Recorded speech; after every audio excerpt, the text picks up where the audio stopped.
আমার নাম রফিক। আমি নতুন চালু হওয়া মেট্রো স্টেশনের সিকিউরিটি গার্ড হিসেবে কাজ করতাম। রাত 12:30টায় শেষ ট্রেন চলে যাওয়ার পরে সম্পূর্ণ স্টেশন একেবারেই খালি আর শুনশান। ঠিক সেই রাতে আমার ডিউটি ছিল আন্ডারগ্রাউন্ড সিসিটিভি কন্ট্রোল রুমে।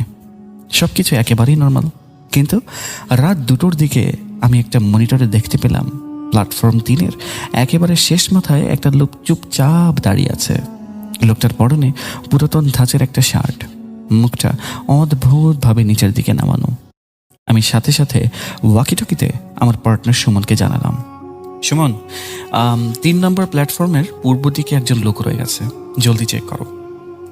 কয়েক মিনিট পর সুমন জানালো ওখান থেকে সে কাউকে দেখতে পাচ্ছে না, বাট আমি স্ক্রিনে স্পষ্ট দেখতে পাচ্ছিলাম লোকটা ঠিক ওখানেই দাঁড়িয়ে, আর সুমন তার ঠিক পাশ দিয়ে হেঁটে গেল, অথচ তাকে একটুও দেখল না। হঠাৎ কন্ট্রোল রুমের ভেতরের লাল ল্যান্ডলাইন ফোনটা বেজে উঠল। এই নম্বরে বাহির থেকে তো কল আসার কথা না। আমি কাঁপা হাতে রিসিভার তুললাম। হ্যালো, কে বলছেন? পেছনে থাকাস না রফিক, ওটা তোর দিকেই আসছে। ওপাশ থেকে সুমনের ফিস ফিস গলা স্বর। আমার শরীর মুহূর্তে যেন হিম হয়ে গেল। সুমন তো নিচে ওয়াকিটকিতে কথা বলছিল, তাহলে ল্যান্ডলাইনে আমাকে কে ফোন করলো? আমি দ্রুত স্ক্রিনের দিকে তাকিয়ে দেখলাম 3 নম্বর প্ল্যাটফর্ম এখন একেবারেই ফাঁকা। সাদা শার্ট পরা লোকটা সেখানে নেই।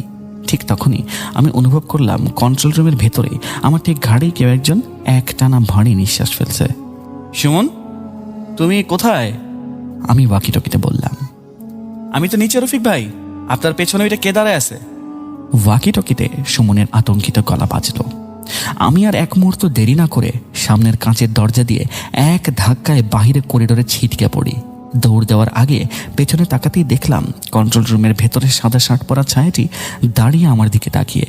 আমি পাগলের মতো দৌড়ে স্টেশনের বাহিরে রাস্তায় চলে আসি। এরপর আমি সাথে সাথেই ওই চাকরিটা ছেড়ে দিই। টানা 1 মাস আমি তীব্র জ্বরে ভুগেছিলাম। তবে অনেক ডাক্তার দেখিয়ে আর প্রপার ট্রিটমেন্ট নিয়ে আমি এখন 100% ফিট। গ্রামে ফিরে এসে এখন নিজের মুদির দোকান চালাই। আগে সেই আতঙ্ক সম্পূর্ণ কেটে গেছে। আমি এখন সুস্থ জীবনযাপন করছি। এই ছিল আমার ঘটনা। আসসালামু আলাইকুম।